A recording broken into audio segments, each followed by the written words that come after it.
하나님 말씀 보겠습니다. 구약 성경 시편 30편에 있는 말씀입니다.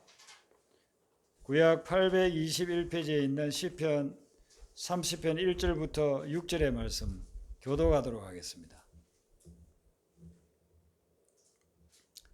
시편 30편 1절부터 6절에 있는 말씀을 교독하도록 하겠습니다. 1절 먼저 읽어드리죠. 여호와여, 내가 주를 높일 것은 주께서 나를 끌어내사 내 원수로 하여금 나로 말미암아 기뻐하지 못하게 하심이니이다.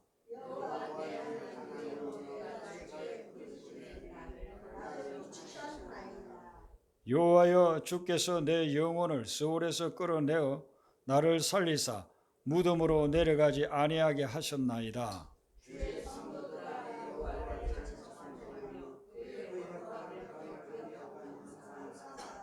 그의 노염은 잠깐이요 그의 은총은 평생이로다. 저녁에는 울음이 깃들일지라도 아침에는 기쁨이 오리로다.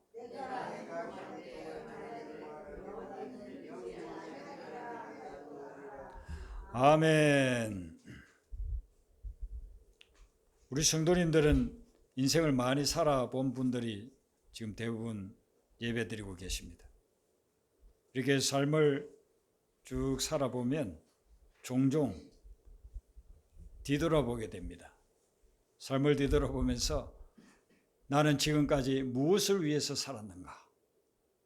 또 내가 가고 있는 길은 제대로 가고 있는가? 이런 걸 종종 생각하게 돼요. 저는 50대 한 중반까지는 열심히 달렸습니다. 주변에서 보기를 열심히 특심이다 할 정도로 열심히 달렸습니다. 그런데 사역을 다 내려놓고 다시 교회 개척을 준비하면서 제가 저를 좀 뒤돌아보는 그런 시간들을 많이 가졌습니다. 내가 무엇을 위해서 사역하고 있는가? 또 나는 지금 제대로 사역하고 있는가? 이런 것들을 보게 되어졌습니다. 그렇게 기도하면서 하나님이 깨닫게 하신 그런 것들이 많이 있었습니다. 우리가 무엇을 위해서 사는가? 이게 인생관이라고 합니다. 인생관. 인생을 사는 목적을 이야기를 하는 것입니다. 그래서 우리가 우리 자신 한번 점검해 봐요. 나의 인생관은 무엇인가? 나는 무엇을 위해서 살고 있는가? 걱정하고 근심하고 괴로워할 때도 있는데 무엇 때문에 그렇게 걱정하고 근심하고 있는가? 이걸 이제 생각을 해봐야 돼. 오늘 이 본문 말씀에는 다윗의 인생관이 나와 있습니다. 다윗이 많은 시를 썼는데 이렇게 자기 인생관에 대해서 또 이야기해 놓은 그런 구절들이 자주 나옵니다. 그 보면은 다윗은 자기 인생의 목적이 1절 말씀해 보니까 주를 높일 것이다 라고 이야기하고 있습니다. 그래서 다윗은 자기가 살아가는 목적이 뭐냐면은 하나님을 높이는 것, 하나님을 기쁘게 하는 것, 하나님께 영광을 돌리는 것, 그게 인생의 목적이었다는 겁니다. 이 불신자나 초신자들은 무슨 그런 게 인생의 목적이냐 이렇게 여길 수도 있습니다. 그런데 다윗, 믿음의 아주 용장이었던 다윗은 자기 인생의 목적을 딱 정했습니다. 그것은 뭐냐면은 주님을 높이는 것이다. 주님을 기쁘시게 하는 것. 주님께 영광을 돌려드리는 것이다. 그렇게 이야기하고 있습니다. 여러분의 인생은 무엇입니까? 한번 이렇게 생각을 해봐야 됩니다. 인생의 목적은 대개 뭐냐면은 내가 사랑하고 좋아하는 것. 그게 인생의 목적입니다. 내가 무엇을 사랑하고 내가 무엇을 좋아하는가. 그리고 가장 많은 시간을 보내고 있는 것. 그것이 인생의 목적이에요. 여러분들은 24시간 중에 가장 많은 시간을 어디에 보내고 있는가. 그걸 점검해 보면 내가 이걸 위해서 살고 있구나 하는 걸 알게 되는 겁니다. 제가 아는 어떤 분은 대장암 수술을 했어요. 목사님인데 근데 건강에 위기가 오니까 의사 선생님이 앞으로 좀 열심히 운동을 하세요. 그렇게 권해드렸습니다. 그래서 운동을 하기 시작해가지고 축구를 하는데 축구를 아주 잘 찹니다.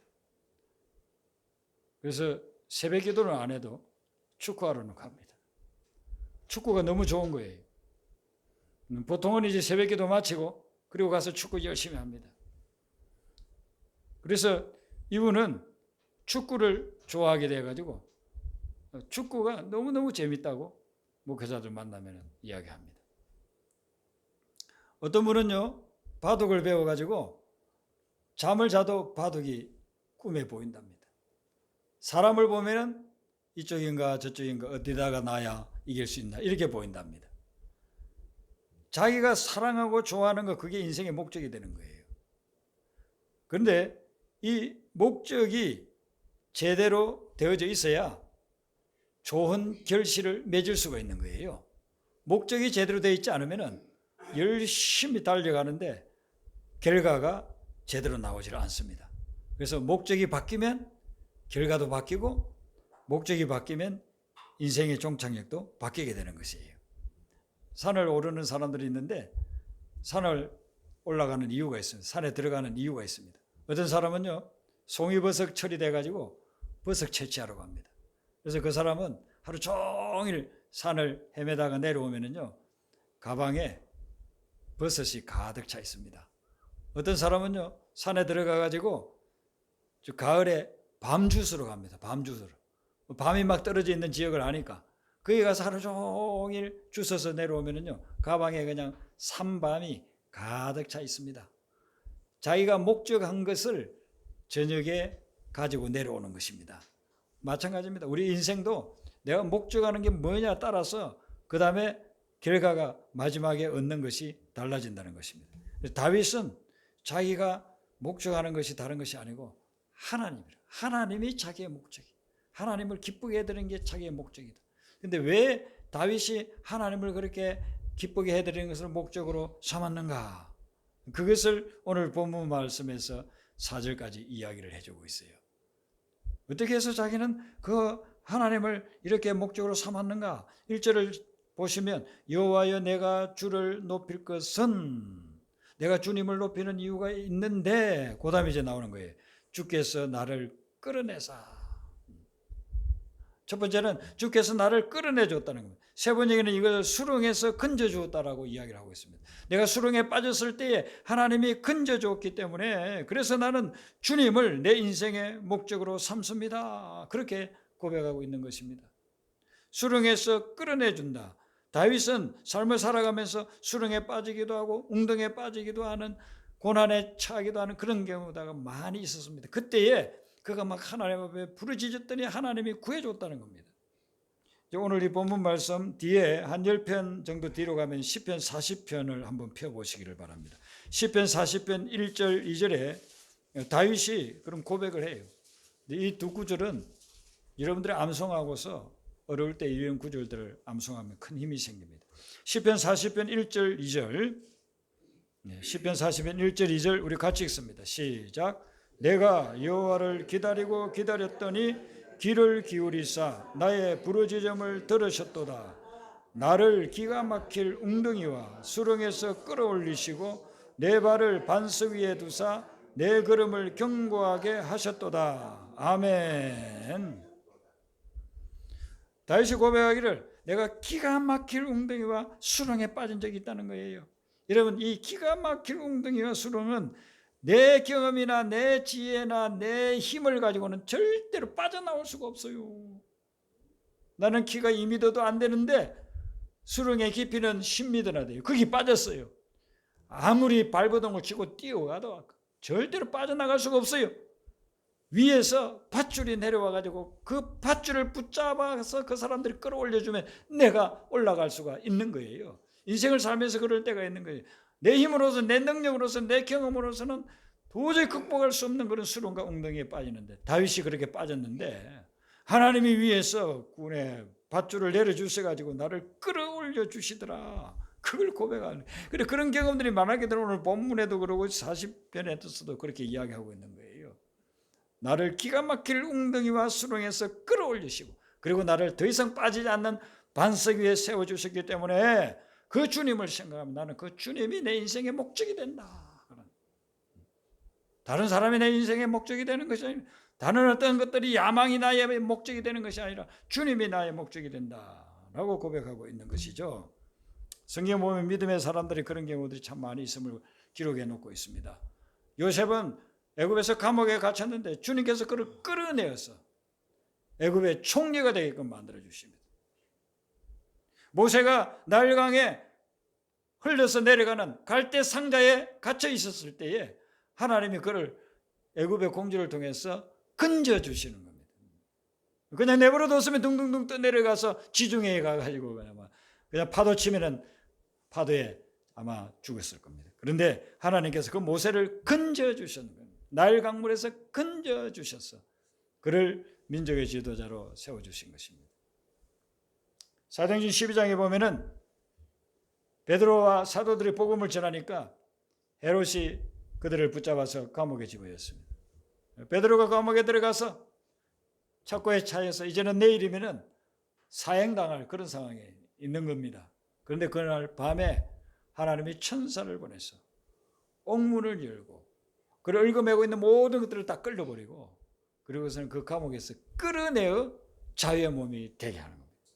그래서 예루살렘 교회 성도들이 그 일로 인해서 큰 위로를 받고 힘을 얻었습니다. 하나님께서 수렁에 빠진 그리고 웅덩이에 빠져 있는 우리를 끌어올려 주십니다. 지금 여러분들이 어떤 수렁이나 웅덩이에 빠져 있습니까? 하나님께서 여러분들을 끌어올려주는 그런 역사가 있기를 바랍니다. 하나님께서 나를 끌어올려 주셨기 때문에 나를 건져 주셨기 때문에 다윗은 그 경험을 하고 난 후에는 내가 이제는 주님만을 높이면서 살리라. 주님이 내 인생의 목적이 되니라. 그렇게 선포하면서 나아가고 있는 것이죠. 이렇게 수렁에서 끌어올려 주시면서 다윗이 자기 원수들에 대해서 이야기를 해주고 있어요. 1절 하반절에 보시면 내 원수가 나를 비웃지 못하게 해주셨다. 세 번역에 이렇게 되어 있어요. 내 원수가 나를 비웃지 못하게 하나님이 해주셨다. 그래서 내가 주님을 우러러서 찬양하렵니다 라고 이야기합니다. 다윗에게는 원수가 많지 않았습니까? 최초로 기록되어 있는 부분에는 골리앗이 원수였습니다. 골리앗을 대적하러 나가는데 골리앗이 다윗을 얼마나 비웃습니까? 애송이가 네가 나하고 싸우겠다는 거냐? 네가 무슨 막대기를 가지고 내가 무슨 개냐? 나를 갖다가 치겠다고 그렇게 막대기 하나 들고 나왔냐? 물맷돌 하나 이렇게 휘두르면서 오는 거 보면서 너 지금 뭐 동네에서 지금 장난하냐? 놀이터에서 놀고 있는 거냐? 나하고 싸우자는 거냐? 막 조롱을 하잖아요. 비웃고 조롱하는데 불과 몇 분 후에 어떤 일이 일어납니까? 그 다윗이 물맷돌 하나만 가지고 동네 애들 놀고 있는 놀이개도 아닌 그 물맷돌 하나를 가지고서는 그 골리앗을 쓰러뜨리지 않습니까? 놀라운 역사가 일어나죠. 다윗을 비웃던 골리앗 쓰러져서 영원히 일어나지 못하는 것입니다. 사울 왕이 또 다윗을 얼마나 비웃었습니까? 죽이려고 얼마나 했습니까? 그런데 하나님께서 다윗을 붙들어 주시니 나중에 사울 왕이 길보아산 전투에서 전사하고 맙니다. 그리고 그 왕권이 다윗에게로 넘어오지 않습니까? 블레셋 사람들이 다윗을 얼마나 조롱하고 비웃었습니까? 근데 그들을 다 물리치고 다윗의 왕국이 영원하도록 그렇게 하나님이 만들어주지 않았습니까? 이런 하나님의 살아계심을 체험했기 때문에 그는 하나님을 주님이라 그리고 그 주님을 내 인생의 목적이라 이렇게 선포하고 살아가고 있는 것이죠. 두 번째는 보면은 2절에 여호와 내 하나님이여 내가 주께 부르짖음에 나를 고치셨나이다 라고 했어요. 자, 하나님을 이렇게 높이는 이유가 뭐냐면은 다른 것이 아니라 주님께서 나를 고쳐주셨기 때문입니다 라고 고백하고 있습니다. 다윗이 나오는 성경 구절들을 읽어보면 다윗이 육체적으로 다쳤다든지 육체적인 어떤 병을 가졌다는 그런 구절이 나오지 않아요. 그러니까 이것은 뭘 이야기하느냐 하면은 정신적인 엄청난 고통을 당하고 있었다는 것입니다. 마음의 상처를 받아서 너무나도 힘들고 절망하고 좌절했다는 것입니다. 그때에 하나님께서 그를 치유해 주셨다. 상처받은 마음을 치유해 주시고 절망하고 좌절한 심령을 치유해 주셨다. 그 치유해 주신 그것을 치유를 경험하고 난 후에 그는 하나님 이제는 하나님만이 정말 나의 주님이십니다. 그리고 주님만을 위해서만 제가 살겠습니다. 이런 고백을 하는 것이죠. 한 가지 더 이야기하기를 3절에 보면은 여호와의 주께서 내 영혼을 소울에서 끌어냈습니다. 여기 소울이라고 하는 것은 무덤을 이야기해요. 무덤이나 죽음, 이걸 이야기합니다. 무덤 같은 죽음 같은 상황 속에 무엇이요? 자기 영혼이 소울에 처하는 것 같은, 무덤에 갇히고 죽음에 처한 것과 같은 그런 영적 침체, 탈진을 겪고 있을 때에 주님께서 그를 구원해 주셨다는 거예요. 거기에서 벗어나게 해 주셨다. 그렇기 때문에 그 주님을 자기는 일생 기쁘게 하고 높이는 그런 삶을 살고자 한다라고 고백하고 있는 것이죠. 그러면 우리가 하나님을 어떻게 하면 높이느냐 이거죠. 다윗은 이제 인생 목적이 다른 게 아니에요. 뭘 소유하고 뭘 획득하고 뭐 올라가고 뭘 물리치고 이런 것이 인생의 목적이 아니고 오직 하나님 한 분만을 높이는 것, 그것을 인생을 목적으로 했는데, 그럼 어떻게 하면 하나님을 높이느냐 이거예요.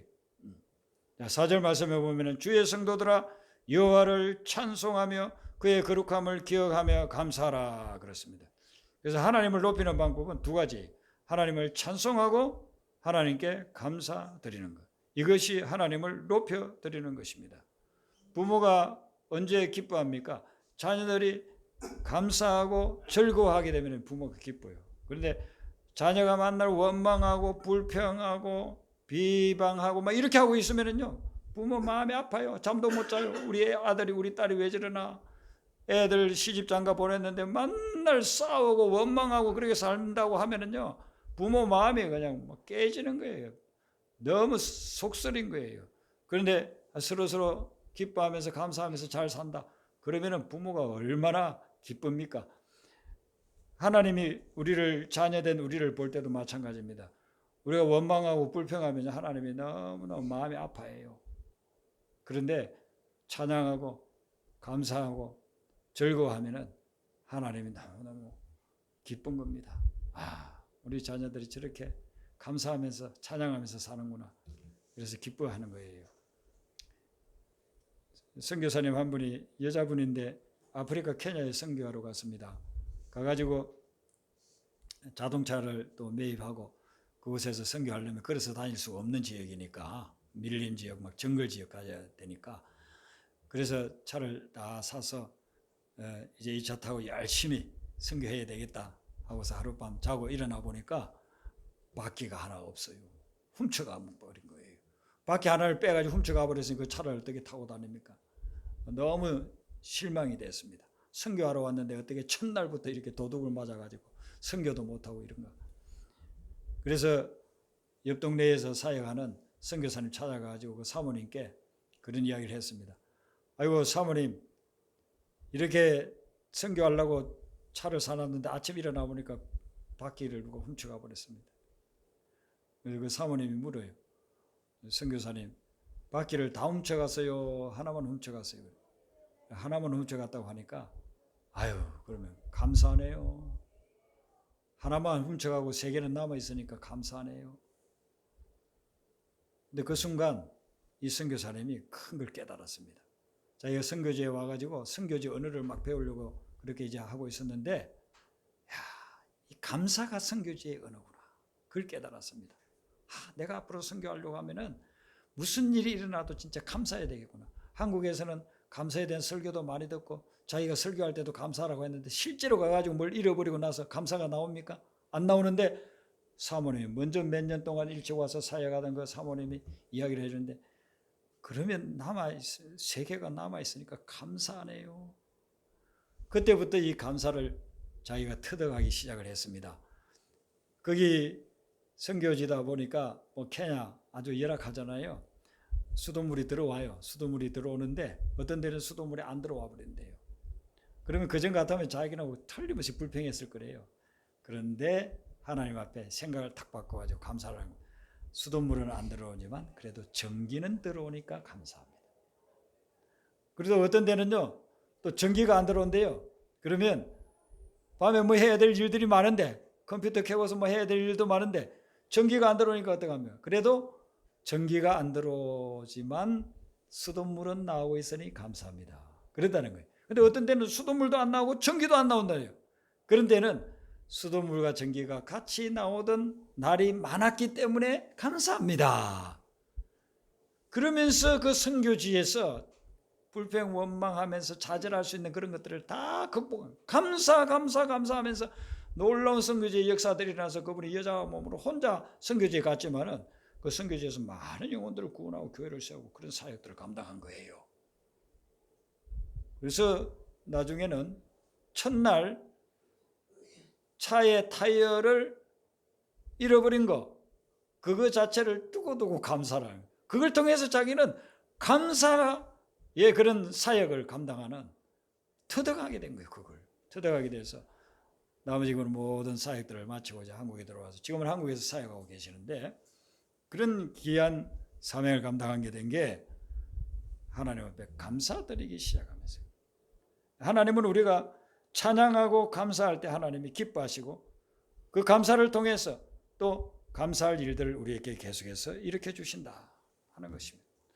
이 감사와 찬양 이걸 우리가 회복하게 되면 하나님이 기뻐 받으십니다. 이런 확신을 가지고 다윗이 살아가면서 지금 오늘 이 본문에는 자기가 참 어려움을 당한 그런 것을 나타내고 있어요. 여기 어떤 어려움을 당했느냐 5절에 보니까 그의 노여움이라는 말이 나옵니다. 하나님이 진노하신다 이 말이에요. 다윗의 신앙이지만은 살아가면서 하나님이 자기를 징계할 때가 있네요. 자기에게 진노하고 자기를 아주 힘들게 그렇게 만들 때가 있다는 것입니다. 그럼 여러분 하나님이 우리를 왜 진노합니까? 그것도 믿는 사람을 왜 진노하겠어요? 우리가 죄를 짓거나 잘못된 길로 갈 때 하나님이 우리에게 진노해 준다는 겁니다. 그런데 하나님을 주인으로 삼고 하나님을 목적으로 삼고 살아가니까 그 노여움은 잠깐이더라는 거예요.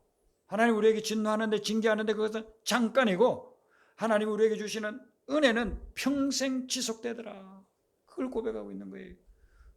내가 잘못했을 때 하나님을 거역했을 때 나도 모르게 그냥 죄를 지었을 때 그런 경우에 하나님이 진노하시는데 징계하시는데 근데 그것은 잠깐이고 회개하고 하나님 앞에서 다시 새롭게 서니까 하나님이 은혜를 또 베풀어 주시더라 하는 겁니다. 여러분 어떤 면에서 보면 우리가 잘못했을 때 하나님이 징계해 주신 거 이게 아주 굉장한 은혜예요. 잘못된 길로 가는데도 불구하고 징계하지 않고 그릇된 길로 가는데도 불구하고 내버려 두는 것은 우리를 사랑하는 하나님이 아니에요. 자녀가 잘못된 길로 갈 때는 훈계하잖아요. 어릴 때 맑게 못 알아들을 때는 채찍을 가하면서 아이들을 갖다가 고쳐 나가잖아요.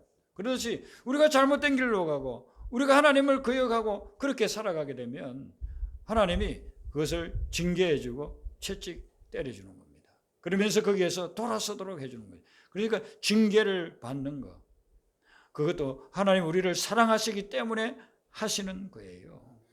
그러므로 징계받을 때에는 이게 하나님이 나에게 더 특별한 은혜를 베풀어 주시고 계시구나 이렇게 생각하셔야 돼요.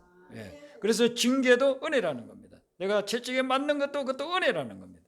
그 은혜는 잠깐이고 그리고서는 은총이 평생 동안 지속된다라고서 이야기하고 있습니다.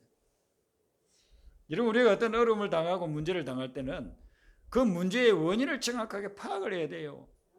그 원인을 파악하지 못하면 그 원인의 뿌리가 무엇인지 그 문제의 밑바닥에 무엇이 있는지를 분명히 깨닫지 못하면요 아무리 노력하고 힘쓰고 이런 방법 저런 방법 써봐도 절대로 해결되질 않아요.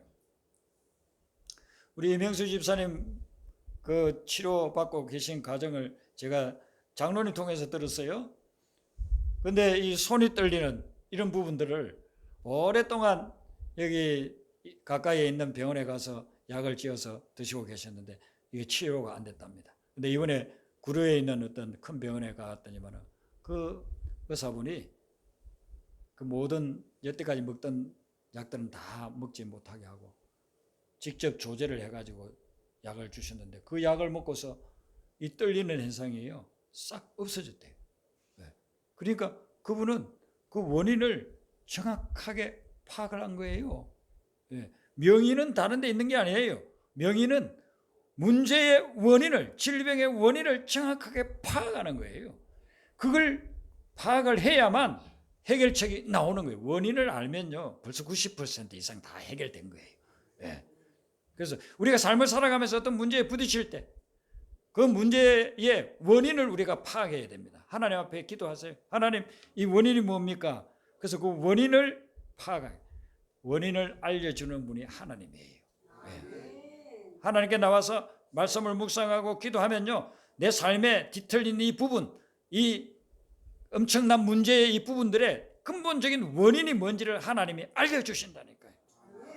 그 원인을 파악해야 돼요. 체면 생각하고 이런 거 저런 거 변명하려고 생각하지 마세요. 사람들이 어떻게 봐줄까 그런 거 생각하지 마세요. 정말 모든 것을 다 내려놓고 하나님 앞에, 주님, 제가 지금 이런 엄청난 고난과 환난을 당하고 있는데 이 원인이 뭡니까? 그 원인을 하나님 앞에 물으세요. 그리고 그 원인을 솔직하게 깨닫고 그 원인을 파악하고 나면, 그러면 이제 하나님께서 해결책을 우리에게 제시해 줍니다. 다윗은 그걸 경험했거든요. 하나님 왜 나를 노여워하는데, 진노를 내리는데, 나에게 징계를 내리는데 원인이 뭘까? 근데 이 다윗의 위대한 점이 그거예요. 다윗은 흠도 없고 티도 없고 뭐 실수도 안 하고 죄도 안 지어서 거룩하게 살아서 위대한 게 아니에요. 다윗이 우리하고 똑같은 죄를 짓잖아요. 그리고 평범한 그리스도인들이 상상할 수 없는 엄청난 죄를 짓잖아요. 그렇기 때문에 뭐 그런 면에서 따진다면 위대할 게 없어요.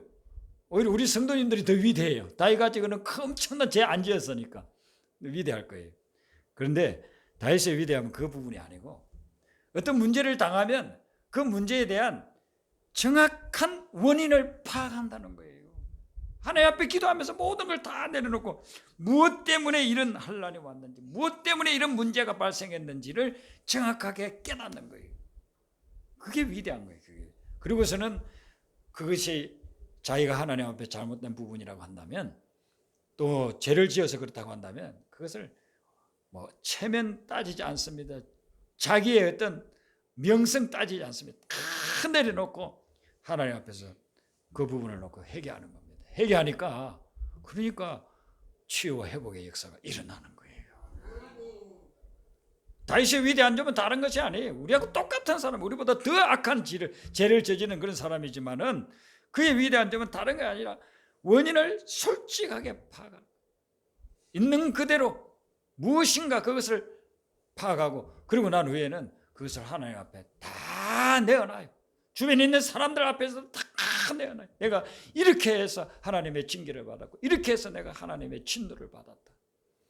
그리고 침상에 그냥 눈물이 젖어가지고 침상에 뜰 정도로 그런 회개와 통해 자복을 하면서 근본적인 원인에 대한 해결책을 강구하는 것이죠. 그러면 하나님이 그를 다시 일으켜서 세우고 써주신다는 거죠. 그래서 다윗은 이런 하나님이기 때문에 자기 인생의 목적은 다른 것이 아니라 그 하나님을 높여드리는 것이 인생의 목적이라, 그렇게 고백하고 있는 것입니다. 5절 하반절에 보면은요, 이렇게 고백합니다. 저녁에는 울음이 깃들일지라도 아침에는 기쁨이 오리로다 그랬습니다. 저녁에는 울음이, 인생의 밤이 되면요 울음이 나와요. 눈물이 나오고 통곡이 나옵니다. 캄캄해요. 앞이 보이지 않아요. 되는 일이 별로 없어요. 어떤 일을 하려고 해도 일거리도 없어요. 일거리는 있어도 내가 일을 할 만한 능력이 또 없어요. 밤이 되면 울음이 막 통곡이 나옵니다. 그런데 하나님을 믿는 사람들에게는 이게 통곡으로 끝나는 게 아니에요. 밤으로 흑치, 칠흑 같은 그런 흑암으로 끝나는 것이 아니라 해가 떠오르는 새로운 아침이 우리에게 다가온다는 겁니다. 하나님이 그 아침에 우리에게 다시 기쁨을 회복해 준다는 겁니다. 오늘 이 말씀은 불신자에게 주는 말씀이 아니에요. 오늘 말씀에서 4절에 보면은 다윗이 이렇게 이야기합니다. 주의 성도들아, 주의 성도들아 라고 이야기를 합니다. 주의 성도들아, 이렇게 하라. 하나님을 믿는 우리 성도들에게 지금 이야기를 하고 있는 것입니다. 우리 성도들에게도 밤이 오고 또 힘들고 어려운 그런 역경들이 부딪힐 때가 있다. 그런데 하나님을 믿는 자들, 하나님을 주인으로 삼고 주님을 기쁘게 하는 그 목적을 가지고 사는 성도들에게는 반드시 새벽이 오게 된다는 것이죠. 새벽이 온다. 그렇게 우리에게 권고하고 있습니다. 그래서 여러분들이 지금 흑암 같은 그런 밤을 통과하고 있다고 한다면 절대로 좌절하거나 절망하지 마세요. 하나님께서 밝은 아침을 하나님께서 여러분의 삶에 다시 가져오게 될 줄로 믿습니다. 요한 웨슬레는 88세까지 살았습니다. 마지막 3년은 질병으로 제대로 일어나지도 못하고 그렇게 병치레 하시면서 그렇게 살아갔습니다. 85세까지는 말을 타고 다니면서 영국 곳곳을 다니면서 복음을 전했습니다. 근데 이분은 이렇게 객관적으로 보면은요, 축복받았다고 할 만한 게 없어요. 왜냐하면은 죽을 때 남아있는 재산이 없어요. 재산이 하나도 없어요.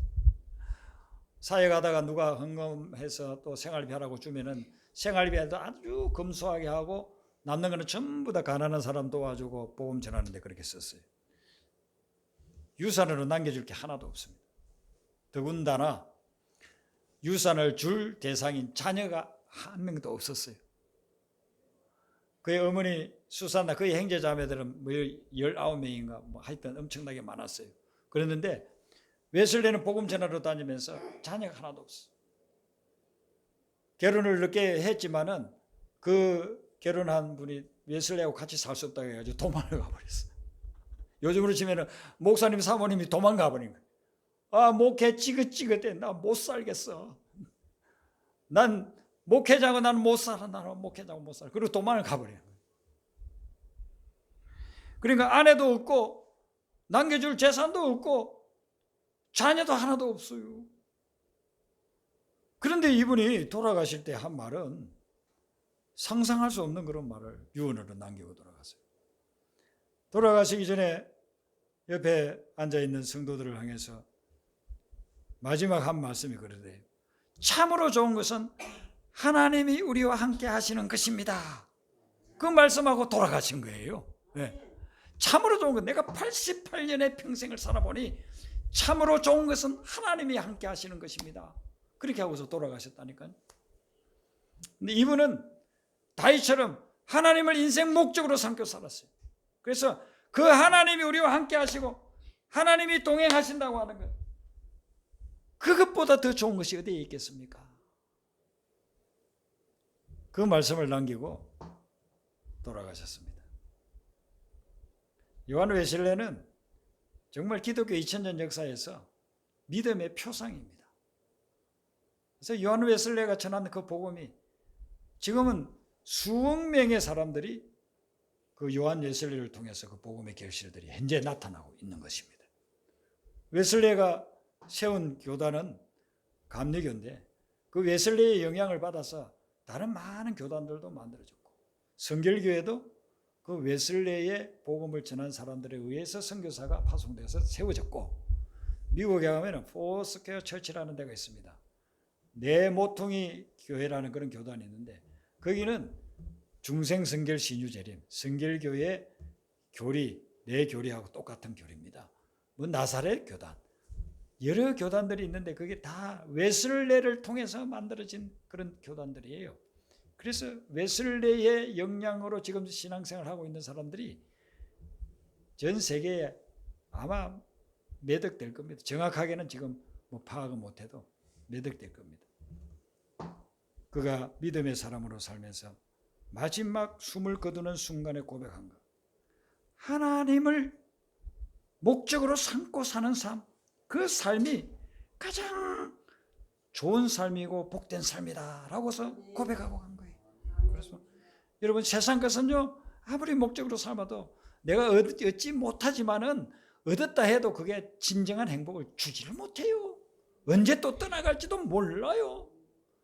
하나님 한 분만을 목적으로 삼고 이 세상 담대하게 사셔서 나중에 이 세상 떠날 때는 천국 영생의 복을 누리게 되시길 주님의 이름으로 축원합니다. 예. 우리 아까 불렀던 찬송 36장, 복음성가 36장.